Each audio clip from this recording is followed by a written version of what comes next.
मैं अंजलि हूँ और बड़ी जिंदा दिल हंसमुख और मुहफ़्फ़त हूँ। मेरे घर में भी ऐसे ही मुझे रखा गया जैसी मैं थी। मुझे ज्यादा रोका टोका नहीं। ऐसा नहीं कि मुझे टोका नहीं गया, पहल मेरे मम्मी पापा ने कोशिश की, लेकिन फिर उन्हें समझ आ गया कि मेरा स्वभाव ही कुछ ऐसा है। इस स्वभाव के चलते मेरे कई दोस्त भी बने, लड़कियां तो कम थी, लड़के ज्यादा। मेरी माँ को मेरी चिंता रहती है कि कल को ससुराल जाएगी तो वहाँ क्या गुल खिलाएगी। पर मेरे पापा कहते हैं जो होगा अच्छा ही होगा, ऊपर वाले ने इसके लिए भी कुछ सोचा ही होगा। मेरी शादी की उम्र होते ही मेरे लिए रिश्ता ढूंढना घर वालों ने शुरू कर दिया। कई तो घर तक पहुंचते ही नहीं थे, उसके पहले ही केवल इसलिए मना कर देते थे कि लड़की बोलती बहुत है। अब बताओ भला ये भी कोई कारण हुआ किसी को रिजेक्ट करने का? लेकिन मुझे इन सब बातों से कोई फर्क नहीं पड़ता है। मैं अपनी लाइफ में खुश हूँ, बोले तो बिंदास। अब मैंने सुना कि एक लड़का घर तक पहुँच गया, मतलब वो देखने आने वाला है। रविवार को देखने आने वाले और माँ ने मुझे पहले ही कड़ाई के साथ बोल दिया है कि मैं अपनी हंसी और बातों पर कंट्रोल करके रखूं। ये बात लड़के को भा गई। अमित और उसके घर वाले मुझसे मिलने आए और फिर जैसा कि होता है, चाय नाश्ता होने के बाद अमित और मुझे अकेले में बात करने को कहा गया। मैं कब से अपने आप को रोक के बैठी थी, इतना चुप तो मैं कभी नहीं रही। फिर क्या था, जैसे ही वो आए मैंने बोलना चालू। मैंने सब पूछ लिया जो मेरे मन में था। कितना कमाते हो, घूमने का शौक है कि नहीं? बीच में मुझे लगा कि कहीं यह मना ना कर दे, पर अमित को मेरी यह बात ही पसंद आई। घर वालों ने शादी करा दी। अमित बड़ी सिटी में रहते हैं, वही अच्छी जॉब है, इसलिए शादी के 1 महीने बाद मैं भी वही चली गई। अमित सुबह 8 बजे ऑफिस जाते थे तो 6 बजे वापस आते थे। ऑफिस के सारे उनके फ्रेंड एक दिन हमारे यहाँ खाने पर आए। शादी के बाद ये पहली बार था जब सब मिल रहे थे। उस समय तो मैंने बात नहीं की, लेकिन जब घर में वो आए तो मैंने सबके साथ खूब गप्पे लड़ाए। अमित के बारे में पूछा।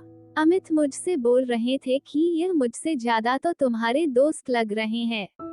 उसमें ही अमित का एक दोस्त था रवि, वो पहले ऑफिस में था, लेकिन अब वो मॉडलिंग करने लगा था। मैंने उसके साथ भी खूब बातें की। वो मुझसे खाना सीखना चाहता था। मैंने भी बोला आ जाओ, मैं तो पूरा दिन फ्री रहती हूँ, कभी भी आओ। अमित सुबह जब ऑफिस गए तब रवि अगले दिन सच में खाना सीखने आ गया। थोड़ा बहुत मैंने उसे सिखाया और शाम को वापस चला गया। अमित अपनी केप भूल गया था। जब अमित ऑफिस से आए तब उन्होंने मुझसे पूछा कौन आया था, क्योंकि उन्हें केप दिखाई दे दी। मैंने बोला अमित कल खाना सीखने को बोल रहा था, आज आ गया, अभी तुम्हारे आने के पहले गया है। उनका चेहरा थोड़ा उतरा, वो बोले अच्छा इतना रुका तो मुझसे भी मिल ही लेता। मैंने उस समय उनकी बात पर इतना ध्यान दिया नहीं। अगले दिन जब वो ऑफिस से आए तो अमित घर पर ही था। अमित उनसे मिले, उनकी कुछ बातें हुई। जब वो गया तब वो बाथरूम में फ्रेश होकर आए और जैसे कि मेरी आदत थी मैं पूरी दिन की कहानी बड़बड़ करके उनको बता रही थी। एकदम से वो मुझ पे जोर से चिल्लाए, बोले चुप भी रहा करो, इतना बकवास करती हो, ऑफिस से काम करके आता हूँ, तुम्हारी तरफ मजे नहीं करता घर पर। ऐसा गुस्सा मुझ पर कभी किसी ने नहीं किया था, मेरे पापा ने भी नहीं। मेरी आवाज बंद हो गई और आंसू शुरू हो गए। मुझे समझ नहीं आया कि उन्हें किस बात इतना गुस्सा आया। हम दोनों में बात बंद हो गई। अगले दिन मैंने मम्मी को सारी कहानी सुनाई, क्योंकि मुझे नहीं पता था कि मैंने क्या किया जो इतना शांत रहने वाले अमित भी मुझ पर भड़क गए। माँ ने मुझे समझाया, मम्मी ने मुझे जोरदार डांट लगाई और बोला तुझे रवि को घर बुलाने की क्या जरूरत थी। मुझे समझ नहीं आया। माँ बोली कि बेटा वो अभी तुझे पूरी तरह जानता नहीं है और वो तेरा पति है, तू अगर दूसरे किसी के साथ ज्यादा घुलेगी तो हो सकता है कि उसे बुरा लगे।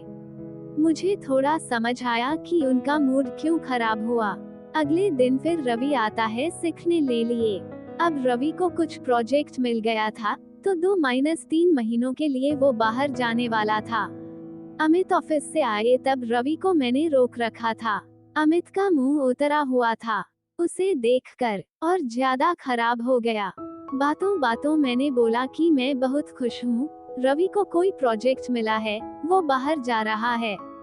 साथ ही मैंने ये भी कहा कि फेमस हो जाओ तो प्लीज अपनी इस बहन को भूल ना जाना। रवि बोला, अरे बिल्कुल नहीं, अभी कुछ दिन से आपकी वजह से मेरा पेट ठीक है, वरना बाहर का खाकर इन्फेक्शन हो रहा था। अमित के चेहरा अब बदल गया था। उसके चेहरे पर बहन सुनकर स्माइल आ गई थी।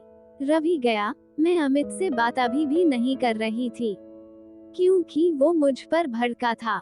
आज उनके तेवर बदल गए थे। मेरे पास में आना चाहते थे, मुझे मनाने।